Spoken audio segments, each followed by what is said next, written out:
is being done by Neha Umak.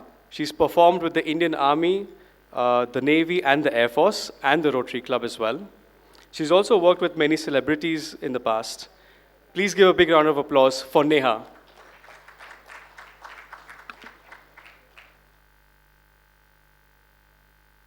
भगवान ने ये खूबसूरत जहान बनाया और इस खूबसूरत जहान में एक सुंदर सा आसमान बनाया। इन चमकते तारों के नीचे जहां हम रहते हैं, क्या सच में ये वैसा ही है जैसा हम सोचते हैं? नमस्कार दोस्तों, मनुष्य ने विज्ञान में तरक्की तो बहुत कर ली है, पर क्या आपको ये नहीं लगता कि जितना हमने पाया है उससे ज्यादा हम खो रहे हैं? आज आपको इसी चीज के बारे में बताएंगे नहीं, समझाएंगे। तो चलिए शुरू करते हैं एक अनोखी कला के माध्यम से। कहता ये पल खुद से निकल, जीते हैं चल, जीते हैं चल, जीते हैं चल। गम मुसाफिर था जाने दे, धूप आंगन में आने दे। जीते हैं चल, जीते हैं चल, जीते हैं चल, जीते हैं चल। ट्रैफिक प्रदूषण बदलते वक्त के साथ मनुष्य अपने रोज रोज के काम करने के लिए विविध प्रकार के वाहनों का उपयोग कर रहा है और इसका नतीजा हर जीव को भुगतना पड़ रहा है। गाड़ियों से जो धुआं निकलता है उसकी वजह से पूरे वातावरण में प्रदूषित कार्बन का प्रमाण बढ़ता जा रहा है। आसमान जो कल तक साफ दिखाई दे रहा था, आज बस धुआं ही धुआं नजर आ रहा है। हर किसी को इस बात का पता चल रहा है, पर फिर भी वो वही करता चला जा रहा है। कल तक आसमान सुंदर पक्षियों से भर जाया करता था, आज कहीं 2-4 नजर आते हैं।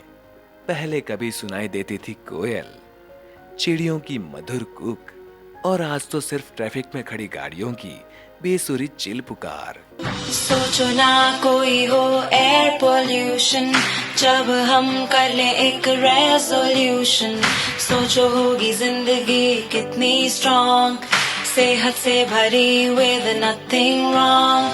सोचो कंट्रोल में रहे AQI, दिन रात दिखे सबको क्लियर स्काई। सोचो जब होवे कोई आविष्कार, धुआं ना छोड़े कोई फैक्ट्री या कार। सोचो ना बढ़ती रहे हर ओर में धूल, एयर पोल्यूशन का सोल्यूशन सिखाए हर स्कूल। सोचो तो होगा मिलकर जब हम सोचेंगे, सेहत भरी जिंदगी हम भी जी लेंगे। सोचो ना कोई हो एयर पोल्यूशन, जब हम कर ले एक रेजोल्यूशन। सोचो होगी जिंदगी कितनी स्ट्रॉन्ग, सेहत से भरी with nothing wrong। सोचो ना। कटते जा रहे पेड़, कड़ी धूप और तेज बारिश से बचने के लिए आज छांव तो चाहिए, पर पेड़ ही नहीं रहे। अपनी सुंदर कविता को उतारने के लिए कागज तो चाहिए, पर कागज बनाने के लिए पेड़ है ही नहीं।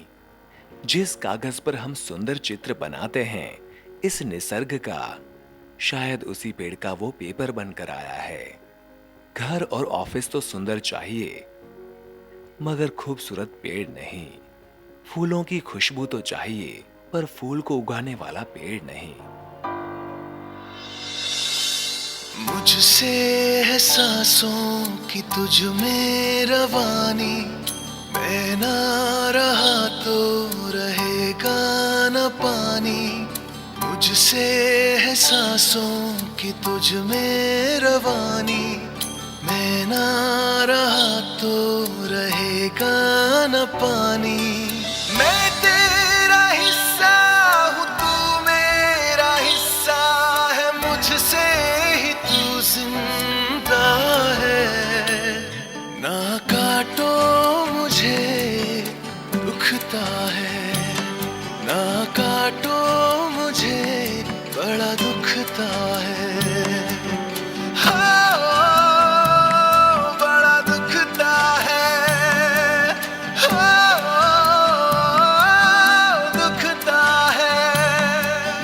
ना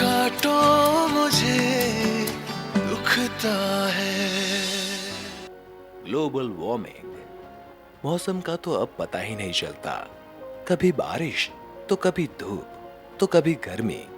इसका सिर्फ एक ही अंदेशा है, ग्लोबल वार्मिंग। ग्लोबल वार्मिंग एक गंभीर समस्या बन गई है जिस पर अविभाजित ध्यान देने की आवश्यकता है।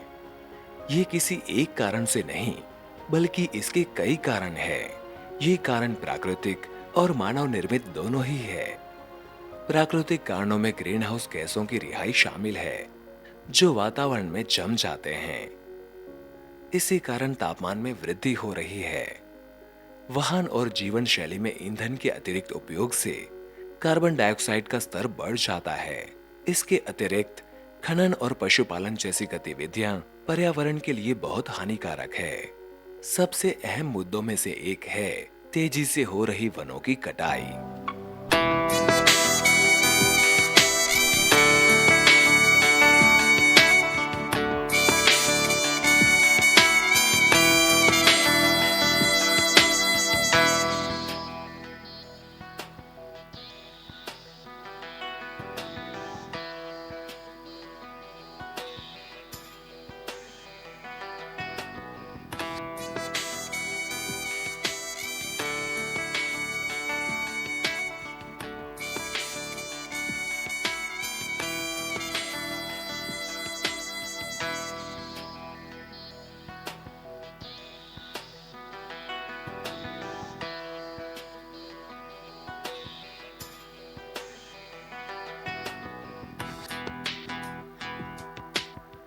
ये क्या गया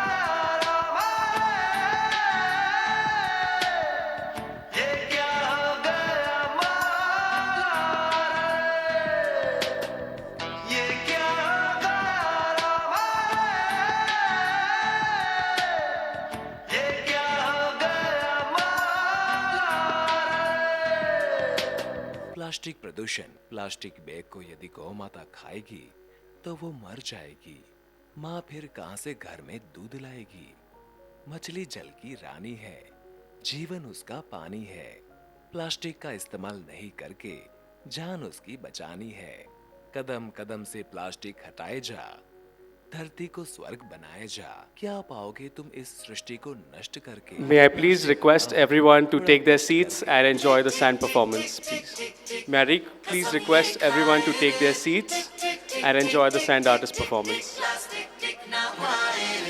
टिक टिक टिक टिक टिक टिक टिक टिक कसम ये खाए रे। टिक टिक टिक टिक टिक टिक टिक टिक प्लास्टिक टिक ना पाए रे।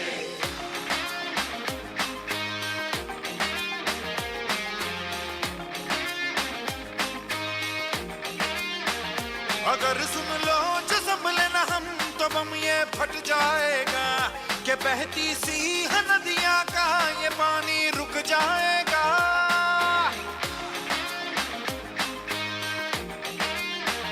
अगर सुन लो जो संभले न हम तो बम ये फट जाएगा कि बहती सी नदिया का ये पानी रुक जाएगा। कि कर दो रहम धरती का ये दम भी घुट जाएगा। कि कुदरत की नस नस में जहर ये बस जाएगा। प्लास्टिक के हम सब मोहताज हैं, कैसा ये समाज है। कल ना हो हाथों में आज है, मौका ये अपना गवाए रे। टिक टिक टिक टिक टिक टिक टिक कसम ये खाए रे। टिक टिक टिक टिक टिक टिक टिक टिक प्लास्टिक टिक ना पाए रे। सोलर एनर्जी एक ऐसा विषय है जिसमें पूरी दुनिया अपना भविष्य देख रही है, क्योंकि सूर्य की रोशनी का सही मायने में उपयोग हम कर सकते हैं। सोलर एनर्जी को बिजली, ऊष्मा, गर्म पानी या अन्य उपयोगी रूपों में बदला जा सकता है। पेट्रोल डीजल की बढ़ती महंगाई से मची है हाय हाय। इससे बचने का दोस्तों इलेक्ट्रिकल व्हीकल यही एक उपाय। आओ मिलकर कदम बढ़ाते हैं, एक सुनहरे बेहतर भविष्य की ओर चले जाते हैं। आज हम अपनाएं इस बिजनेस को भी, जिससे हो जाए सुंदर कल भी। अपना है दिन ये आज का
सच में आप सभी को नहीं लगता कि हमें ट्रैफिक प्रदूषण पर नियंत्रण लाना चाहिए? पेड़ पौधों को नष्ट नहीं करना चाहिए। नासमझी से हम जो काम करते जा रहे हैं, जिस तरह हमारी ये सुंदर बर्फ के पिघलने से वातावरण में परिवर्तन आ रहा है, दुनिया सच में तबाही की ओर जा रही है। इसके बारे में क्या हमें सोचना चाहिए, कुछ करना चाहिए? क्या आप सभी को नहीं लगता कि इसके लिए हम सभी को अपना एक कदम आगे बढ़ाना चाहिए? क्या पृथ्वी सिर्फ हमारी है? क्या उस पर बाकी जीव जंतुओं का कोई अधिकार नहीं? क्या प्लास्टिक सच में इतना जरूरी है जो सभी के लिए हानिकारक है? आज दुबई में हो रही क्लाइमेट समिट COP28 में दुनिया के सभी बड़े नेतागण सम्मिलित हैं, जिसमें इन सभी मूलभूत समस्याओं पर विचार विमर्श हो रहा है। पर्यावरण पूरक जीवन शैली की प्रतिबद्धता और शाश्वत भविष्य का दृढ़ संकल्प लिया जा रहा है। छोड़ो कल की बातें, कल की बात पुरानी, नए दौर में लिखेंगे हम मिलकर नई कहानी। हिंदुस्तानी, हम हिंदुस्तानी, हम हिंदुस्तानी, हम हिंदुस्तानी।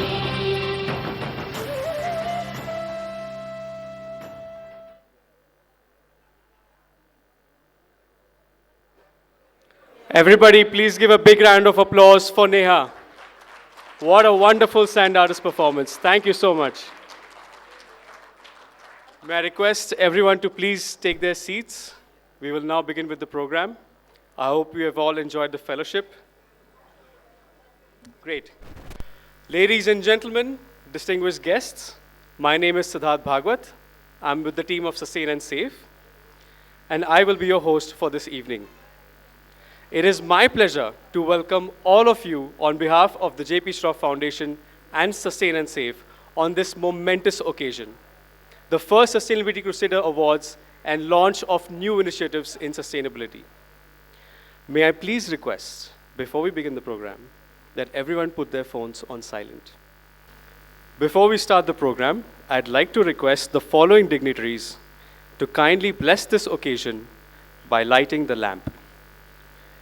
Padma Shri, Padma Bhushan, Padma Vibhushan, and Fellow of the Royal Society, Dr. Raghunath Ji Masherkar. Chairman of Force Motors Limited, Dr. Abhay Ji Firodia. Chairman of the Sarda Group, Shri Kamal Ji Sarda. Michael Schreuder, Deputy Principal Officer, Consul General Mumbai. Ellen Wester, Consul General Sweden from Mumbai office. Chairman of FY World, Dr. Ganesh Natarajan. Chief Patron of the J.P. Shroff Foundation, Shri J.P. Shroff and Srimati Kanchan Shroff.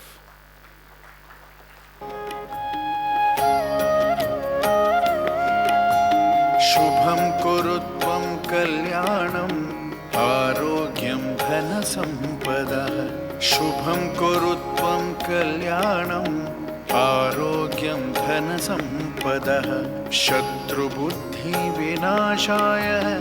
Deepjyoti नमोस्तुते दीपज्योति नमोस्तुते शुभं कुरुत्वं कल्याणम् आरोग्यं धनसम्पदः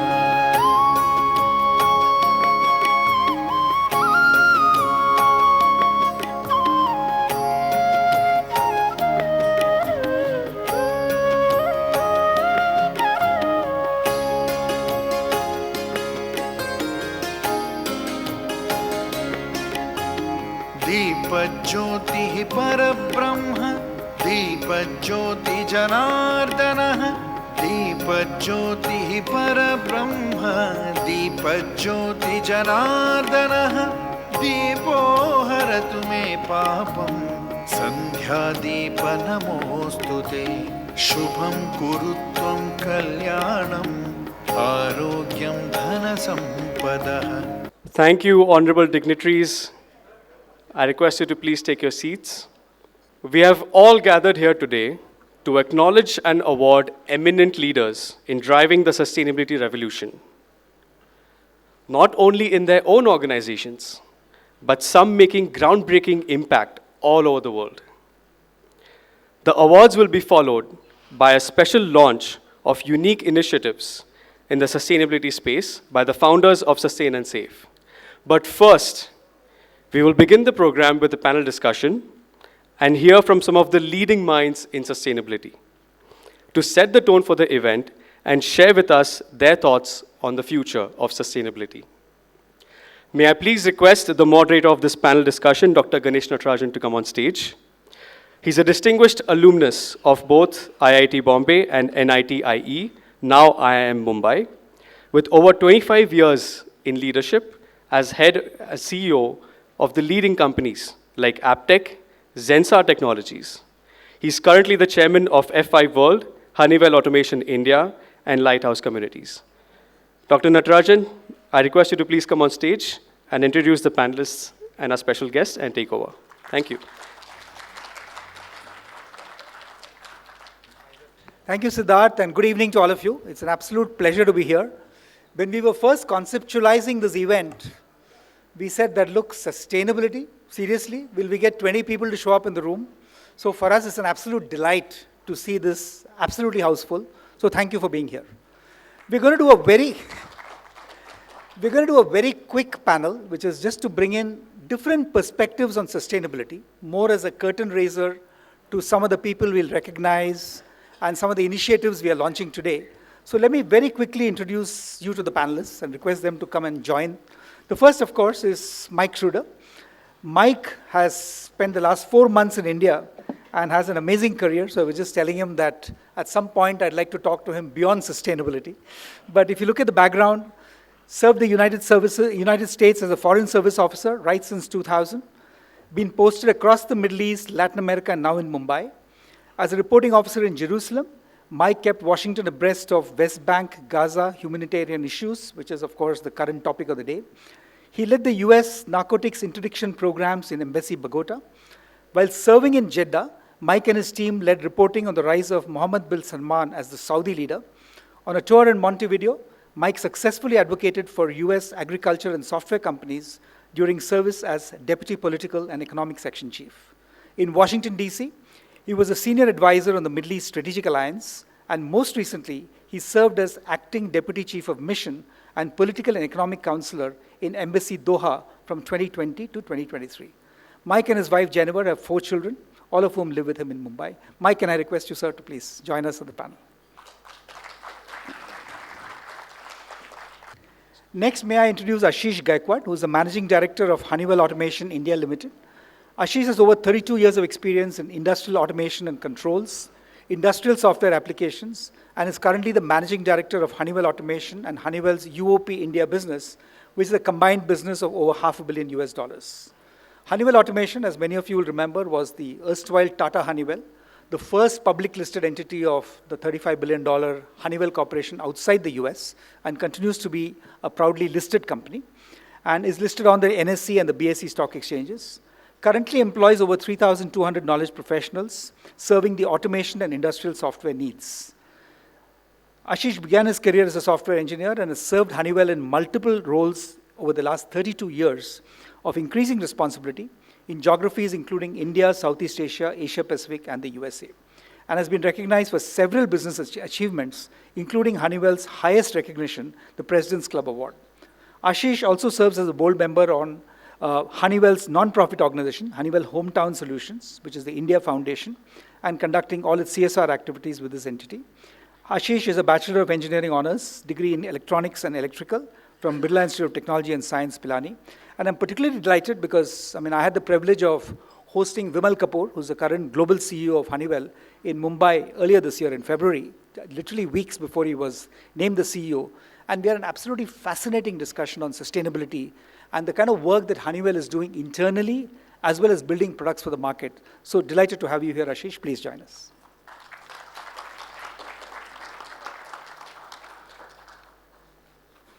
And last but not the least, truly delighted to invite Anup Poddar. Anup is Senior Managing Director at Eversource Capital. He's involved in the management of all investments and building the strategy for the future that focuses on energy transition, industrial carbonization, urban sustainability, and smart agriculture and food. Anup has been a private equity investor in 20 tech-rich companies in the US and Europe for the past 15 years, And he was telling me before we started that most of his life he's been shuttling between UK and the US. And this includes setting up and managing a US dollar 500 million mid-market private equity fund based in London and focusing on the energy transition sector for the past 4 years. He moved to India in 2022, joined Eversource. Anup holds a MBA from Harvard Business School, a Master's of Engineering from the Robert Gordon University, and a Bachelor of Technology from the Indian Institute of Technology. Anup, please join us.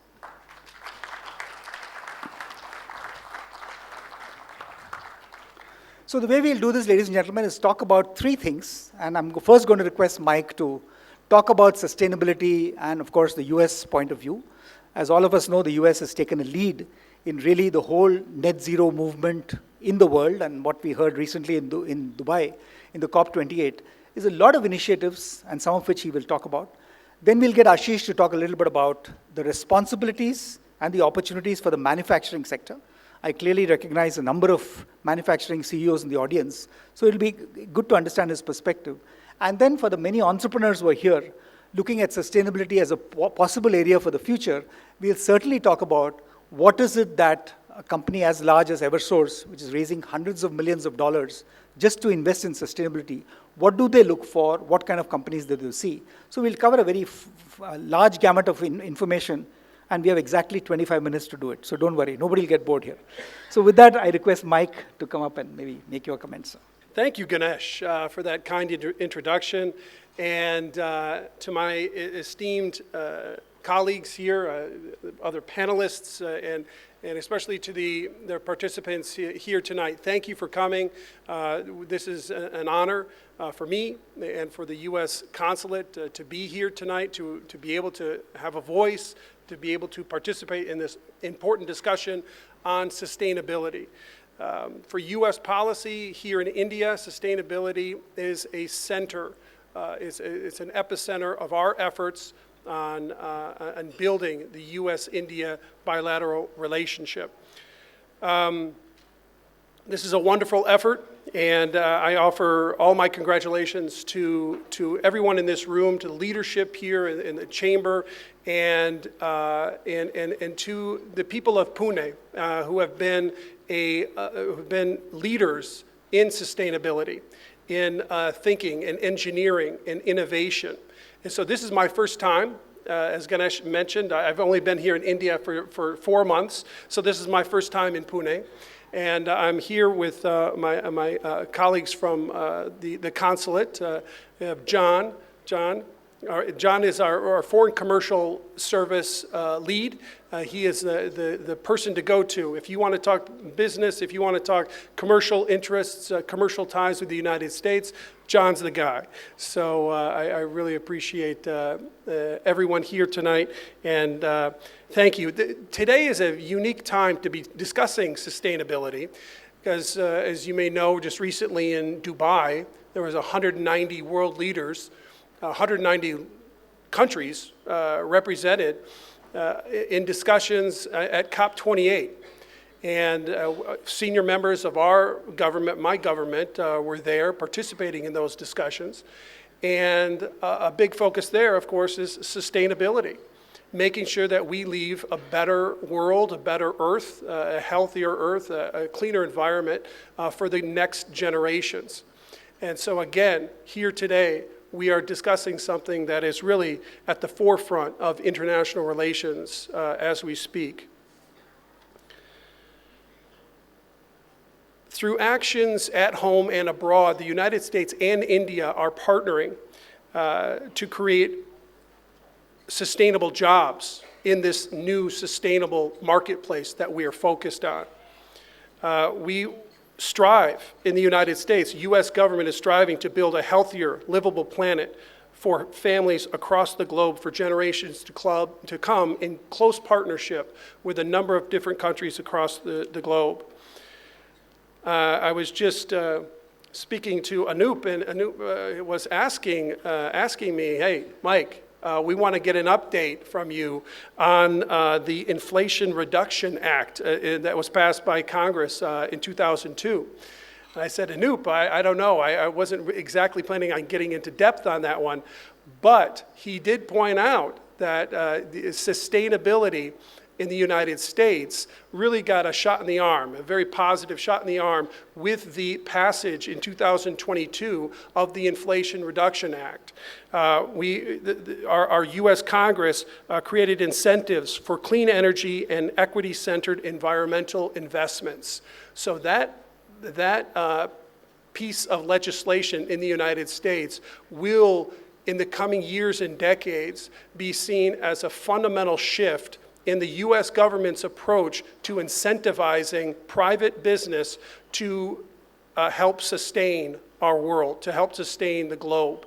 And so, as a result, the United States is in a better position of leadership on sustainability across the world. And here in India, we are partnering with India on a number of different initiatives, and we hope to build those out. Technology. Technology is the key to sustainability. As we all know here in Pune, it's the private sector that is going to lead the way to make this a cleaner world. And it's the private sector that needs the help of government, sometimes just to get out of the way, but also to incentivize and provide financial incentives for initial investments into sustainable enterprises. Over the last 2 days in New Delhi, a senior White House official named John Feiner led a delegation to discuss sustainability, to discuss technology and critical and emerging technologies with Government of India leadership. John Feiner in the White House holds the position of Principal Deputy National Security Advisor. And so he is Jake Sullivan's deputy. And John Feiner had very, very successful discussions with senior Indian officials on the way forward for what we call ISET, which is the, It's the Initiative on Critical and Emerging Technologies, ISET. It's a US-India partnership to create a better ecosystem for joint technologies, for development of new technologies, both in India and in the United States, in a way that is beneficial to both countries. We are working, what John Feiner was doing was working to align US policy and India policies in a way that would bring about the greatest possible success for our two countries in developing these new technologies that are needed, not only for sustainability, but also for defense and a number of other sectors in our economies. Together, the United States and India have experienced a real landmark year in 2023.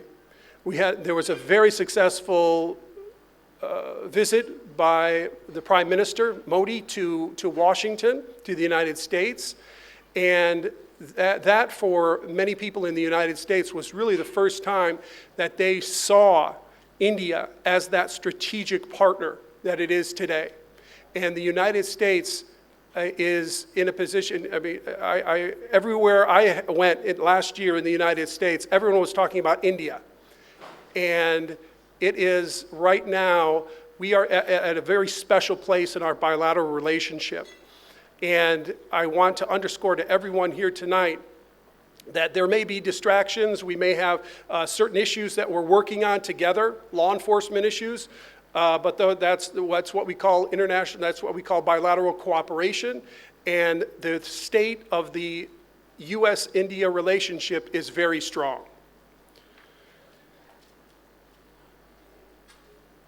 So as we mentioned before, governmental policies go hand in hand with industry to implement green policies promoting a clean environment.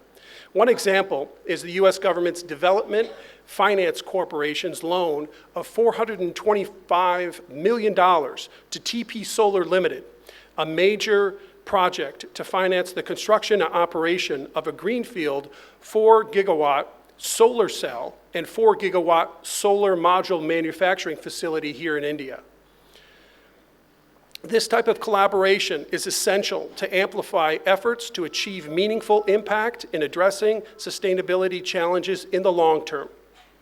The partners in this room here tonight, and I thank you again for being here, The partners in this room here tonight, I think, need our congratulations and a nice applause. We have Indian companies like JSW, Vikram Solar, Wari Energies, and Epsilon, just to name a few, who are invested in the US and are using energy-efficient processes in their manufacturing.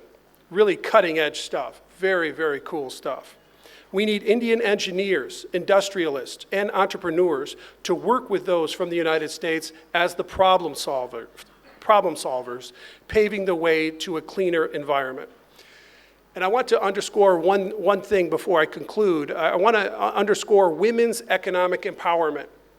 So in the US Consulate in Mumbai, our cross-cutting signature goal is to empower women economically, is to bring about greater women's participation, both in the United States and in India, in the formal economic sector.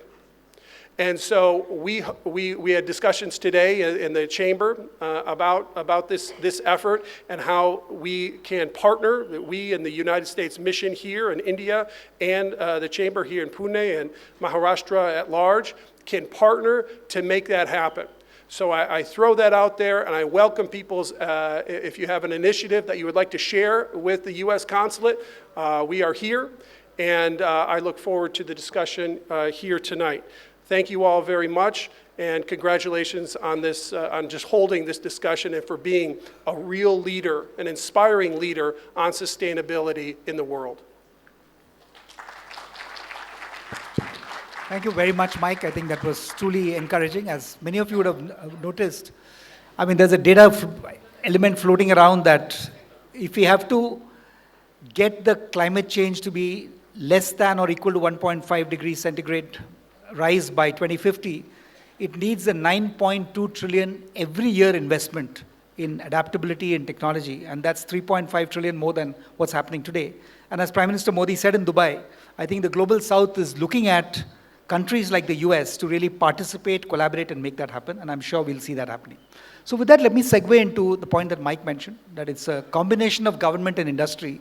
So Ashish, would you tell us a little bit about what industry is doing, can do, and must do, please? First of all, a very good evening to all of you. It's an absolute honor to be amongst the stalwarts and all the dignitaries that have graced today's event. Let me try to simplify the problem that we are trying to face, we are trying to address, which is that of sustainability. Worldwide, when we take a look at these greenhouse gases that Dr. Ganesh just mentioned, which are a main cause of this temperature rise of 1.5 degrees, we emit as human beings about 40 gigatons roughly of CO2 equivalent every year. That's a big number. And India today, with its economy growing, is about 7% of that. So that's about 2.8 to 3 gigatons, right? So that's big. And when you further go down these numbers and you look at the percentage that gets contributed by different sectors in India, about 60% is contributed by the industry. And when I say industry, I'm talking about energy industry, which is generating energy, oil and gas, refining, power sector, etc., all of that. So that's 60%, which is big. Of that, about 40% is by the industry that generates the electricity, mostly coal, natural gas-based industry. And remaining 40% roughly gets divided into 10% of transportation sector, about 7% by all these buildings which need power, electricity, air conditioning, so on and so forth. Therefore, a large responsibility resides with the industry people to address the challenge that we are trying to sort of resolve. And there are many companies who want to help. The realization has come slowly but surely now, And as far as I know today, about 5,000 companies worldwide have pledged a journey towards net zero, which basically means that we will not emit the harmful gases in the atmosphere. And to do that, it's going to require money. We just talked about the Inflation Reduction Act, and there are many such ways of dealing with the economics of solving this problem. But essentially, there are only two ways. One, either we think of penalizing people who emit such gases, or to incentivize the industries that will then take projects and put their capital expenditure so that they will reduce such greenhouse gases. So there are only two ways in which we can do it. And maybe there could be a combination of these two.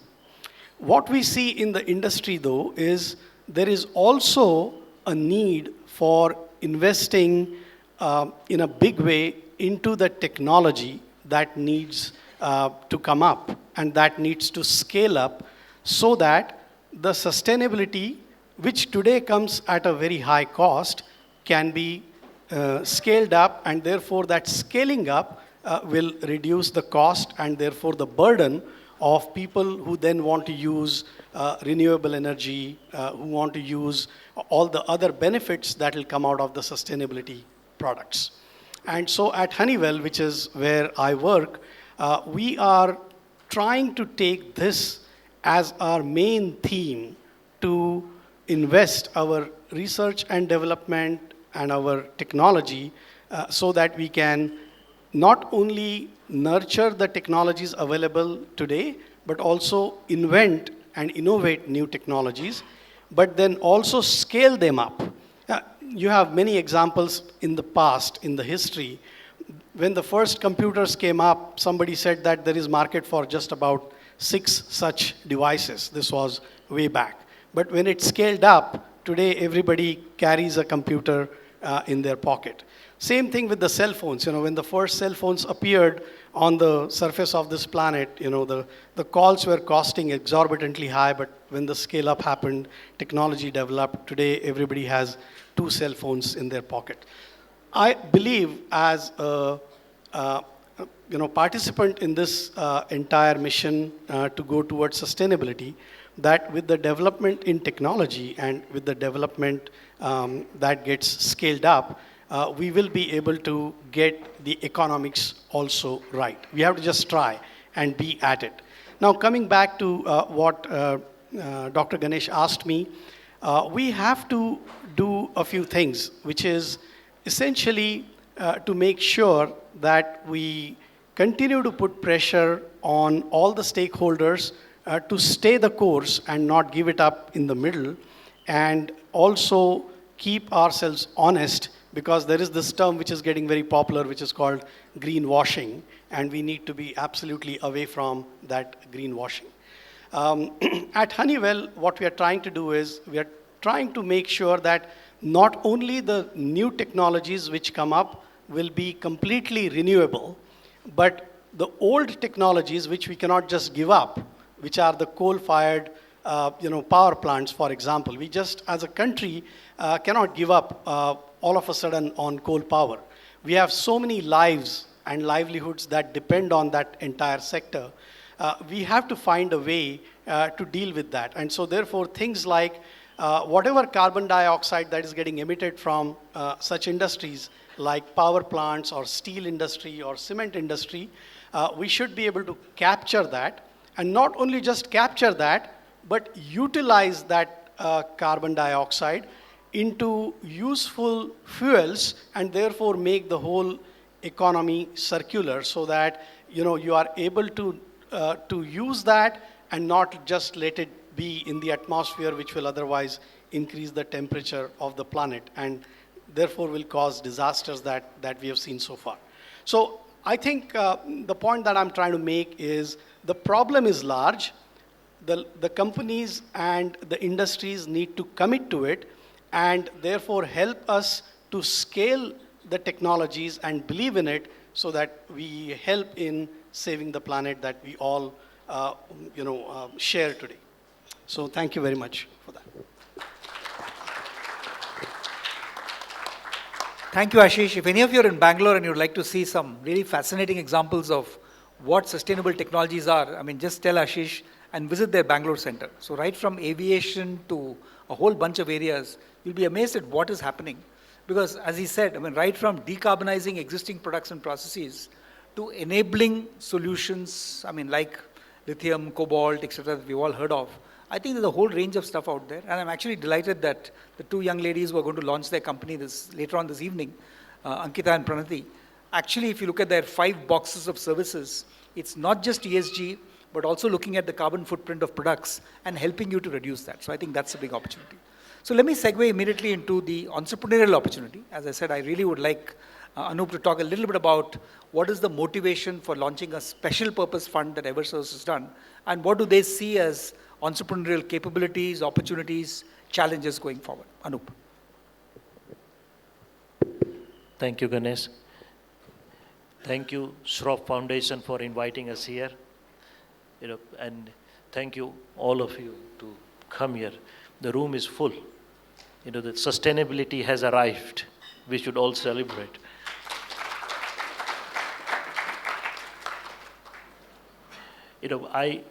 There is no dispute that we have to tackle climate change and sustainability. There's a lot of viewpoints all around, but there is no dispute, at least in my mind, we have to do that. The second point is, I personally believe that every generation has to fulfill a role. You look back 10, 15 generations, they all had their roles. Ours is, we are lucky we know, ours is very clear, and it's now, which is to tackle climate change and sustainability right now with all the force, speed, and scale. We have to build the sustainable business model for us and for our children to, live in a better world. So sustainability has arrived. We should all pat ourselves on the back. And I'm so glad to see the room so full here. Well, how do we do it? That's the biggest question. And Dr. Natarajan asked some specific questions. Should have told me before. But, there are 3 ingredients in my mind. And Michael and Ashish, they have touched upon it. But one is tech, second one is capital, and third one is policy. All 3 pillars are needed. And we are very lucky that in India, all 3 pillars exist. US is tackling that with the IRA. Europe has got its own taxonomy coming up. But in India, we have all 3 now. If you look at, we studied all the countries in South and Southeast Asia earlier this year.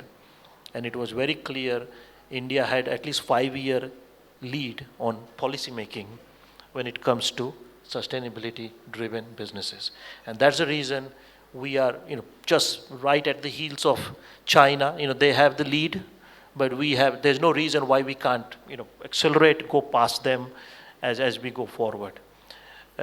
Technology, we can talk all day long. I think Ashish is smarter than me about that. I'll leave that to you.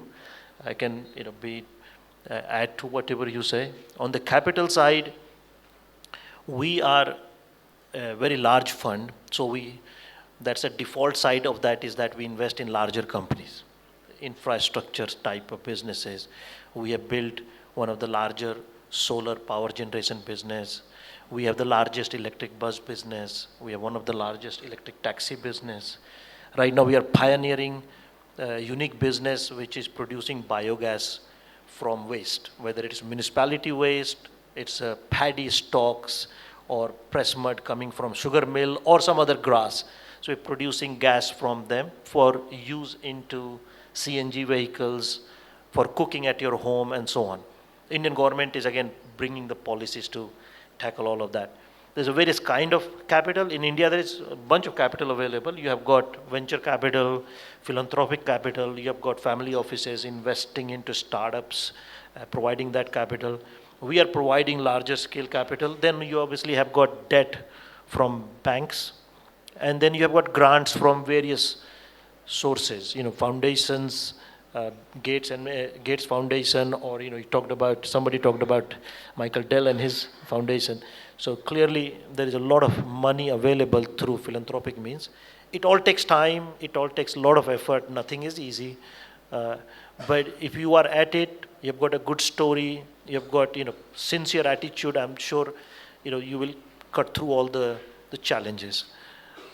In terms of policy, government has got very clear two roles to fulfill. One is to generate demand, and demand can be generated by just mandating you must blend XYZ into ABC.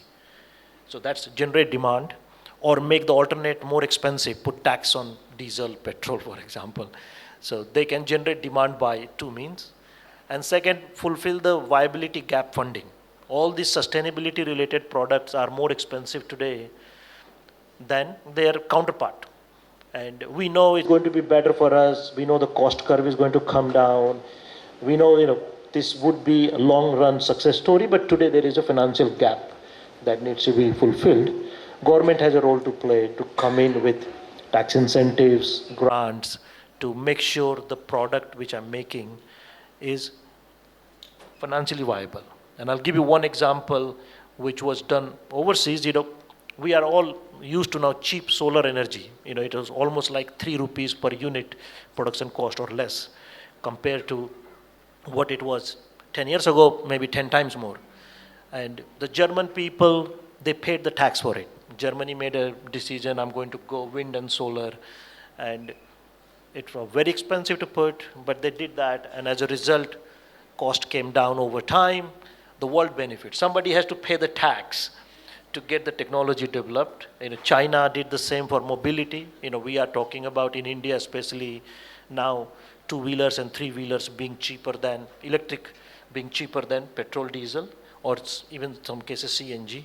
Now the 4-wheelers, and my hobby is now to get the commercial vehicles electrified as well. All the trucks which are using diesel and this black smoke coming out of them, my goal is to get them all electrified over time. So it's a lot of capital needed, and it's a lot of capital, available is wrong word, but you can access because there are people looking to come into this, and you can tackle that way. With the Indian government is helping a lot. There is still some policy gaps that needs to be fulfilled, but we have this unique opportunity. I was recently in Geneva for World Economic Forum conference on advanced engineering in climate change and sustainability. And it was so clear that Europe and US is looking up to India, which I find fascinating, right? We, for 70 years post-independence, we looked up to the West. Now they are looking up to us. That, I need a China plus. I want to diversify my risk from China away. And anywhere I look, you are the one who can actually take the lead. So it's a unique, once in a generation opportunity for all of us to launch into this and benefit, but also create a change in the world by doing that. Let me just pause. I can talk all day long, but I'm going to hand over to you. Thank you very much, Anup. I think that's so correct, because, just to conclude, we're all very proud of where India is today, and Mike alluded to that, and of course, both Ashish and Anup. But I still remember it was one of these rising tides when we first got the government to introduce the 2% CSR bill, and it has really contributed a lot to philanthropy in this country. But today I think we're at a similar point. There is ESG reporting, which of course all of us are doing or are planning to do. But ESG sometimes hides the fact that we're doing a lot of social work. And of course governance, especially for public companies, is very much there. But focusing on sustainability is going to be extremely important, which is the environment part of ESG. And I would appeal to all of you. I know many of you are running large manufacturing companies here. So look at sustainability seriously, look at your products, look at your processes. And as companies like Honeywell are doing, I think let's try and make sure that we have a net zero agenda that we can stick to. So thank you very much. Thank you, Schroff Foundation, for inviting us here, and look forward to the rest of the program. Thank you.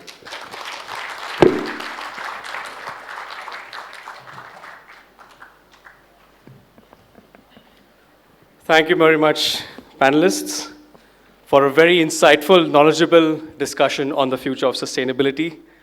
May I please request Dr. Ganesh Natarajan to felicitate the panelists, beginning with Mr. Michael Schreuder, the Deputy Principal Officer, Consul General, Mumbai. Everybody, please give a big round of applause.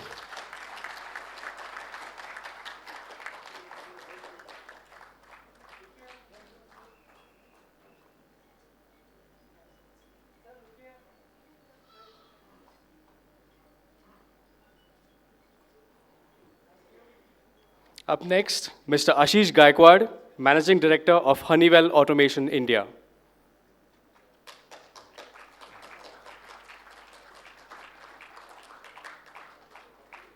Mr. Anup Poddar, Managing Director, Eversource Capital.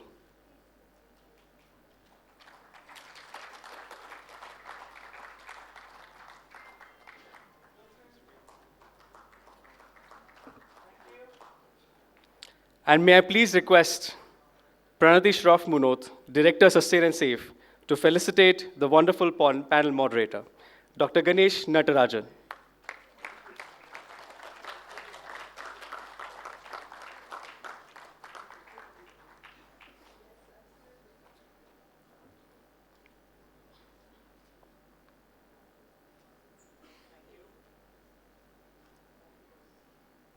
May I please request the panelists to pose for a group picture? Thank you, dear panelists. We have a very special guest among us, Ms. Ellen Wester, Consul from the Swedish Consulate, Mumbai. Sweden has been at the forefront of sustainability, not just in the EU, but with their influence all over the world. And Ellen has supported our initiatives from the Swedish Institute. May I please request Pranati to felicitate Ellen Wester. Please give a big round of applause for Ellen.